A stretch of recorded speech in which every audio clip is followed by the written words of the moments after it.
Dear friends, middle asset کی politics میں ایک بھونچال آیا ہوا ہے۔ امریکہ نے عرب ممالک سے یہ کہہ دیا ہے اور اسرائیل سے بھی کہ وہ اب یہاں اپنی فوجوں میں کمی لائیں گے، یعنی ایک ویکیوم نے جنم لیا ہے۔ سعودی عرب نے پاکستان اور ترکی کی طرف ہاتھ بڑھایا ہے، جبکہ یو اے ای نے انڈیا اور اسرائیل کی قربت کو پسند کیا ہے۔ اب یہ ایک نئی چپکلش ہے جو جنم لے رہی ہے۔ یونائٹڈ اسٹیٹ آف امریکہ نے یورپ سے کہا ہے کہ اب ہم آپ کا بوجھ نہیں اٹھا سکتے۔ آپ نے اگر رشیا سے لڑائی لڑنی ہے تو اپنے پیسوں سے اور اپنی قوت بازو سے لڑیں۔ رشیا ہمارا مستقبل کا دوست ہے۔ چاہیں تو آپ یوکرین کے ساتھ مل کے رشیا سے لڑتے رہیں اور چاہیں تو رشیا سے ساتھ امن کر لیں۔ It's up to you.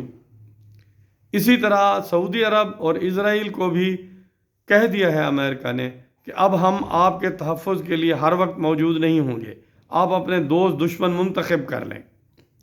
سعودی عرب پاکستان اور ترکی کی طرف بڑھ رہا ہے اور یو اے ای اسرائیل اور انڈیا کی طرف بڑھ رہا ہے۔ تو یہ ایک نئی شکل ہے جو ہمارے سامنے آ رہی ہے۔ پاکستان ایک طرف تو سعودی عرب کی طرف بڑھ رہا ہے، ایک طرف غزہ میں جا رہا ہے۔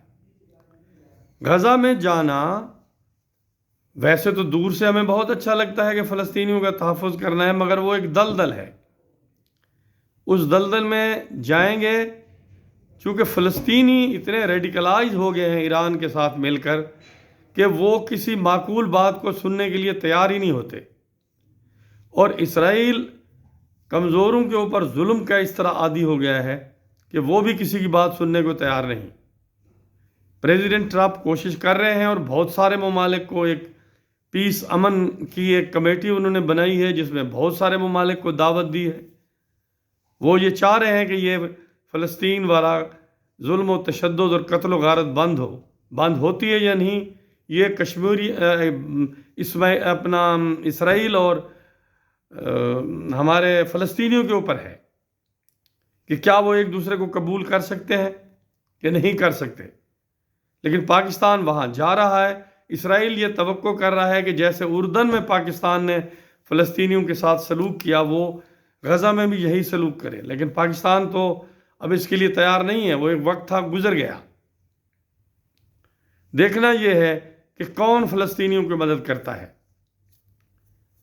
اور فلسطینی کیا چاہتے ہیں۔ امن چاہتے ہیں کہ لڑنا مرنا ہی انہوں نے اپنی زندگی کا مشن بنا رکھا ہے۔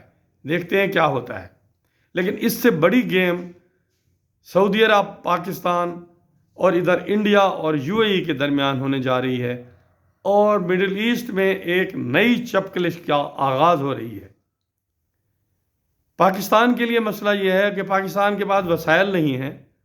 اگر انہیں سعودی عرب کی حمایت ہی عادل ہو جائے اور وہ پاکستان کے پروجیکٹ پہ فائنینس کرے ڈیفنس کے، اسی طرح انڈیا چاہ رہا ہے یو اے ای ان کے ڈیفنس پروجیکٹ کو فائنینس کرے، تو عرب ممالک جو پہلے امریکہ کو خوش کرنے کے لیے سرمایہ کاری کرتے تھے، اب سمجھا جا رہا ہے کہ وہ انڈیا پاکستان کے اوپر سرمایہ کاری کریں گے۔ دیکھتے ہماری جنگ وہاں جاتی ہے یا ان کی جنگ پاکستان انڈیا کی طرف آتی ہے۔ تو ہمارا خطہ جنگ کی طرف ہی لگتا ہے جا رہا ہے اور مشغول رہے گا، اور سمجھا یہی جا رہا ہے کہ امریکہ کو چونکہ مڈل ایسٹ کے تیل کی ضرورت نہیں ہے، یہ یورپ کی ضرورت ہے اور چائنا کی ضرورت ہے، تو وہ یہ چاہ رہا ہے کہ اس ریجن کو جنگ میں جھونک دو، یہ تیل تباہ ہوتا ہے ہو جائے۔ اس کے پاس اپنا تیل ہے، وینزویلا سے وہ تیل لے لے گا۔ ان ایران کو، سعودی عرب کو، یو اے ای کو، ان کو آپس میں لڑنے دو، اور ان کا تیل اگر نہیں بکتا تو نہ بکے، وہ اپنا ان کی اب ڈپینڈنسی ان کے اوپر نہیں ہے۔ تو لگتا یہی ہے کہ امریکہ اب اس خطے کو جنگ کی طرف ہی، اگر ان کو خوشی ہے لڑنے کی تو وہ کہہ رہا ہے کہ چلے جائیں، لیکن ہم ان سے یہ کہیں گے کہ جنگ سے کسی کو حاصل نہیں ہونا، نہ اسرائیل کو، نہ فلسطینیوں کو، نہ سعودی عرب کو، نہ یو اے ای کو، نہ پاکستان کو، نہ انڈیا کو۔ بہتر یہ ہے کہ امن کی طرف جائیں، کیونکہ اب امریکہ کا انٹرسٹ آپ میں بہت کم ہو گیا ہے۔ آپ لڑنے کے عادی ہو چکے ہیں، چاہے تو لڑائی جاری رکھیں، چاہے تو ایک دوسرے کے ساتھ بیٹھیں۔ Thank you very much.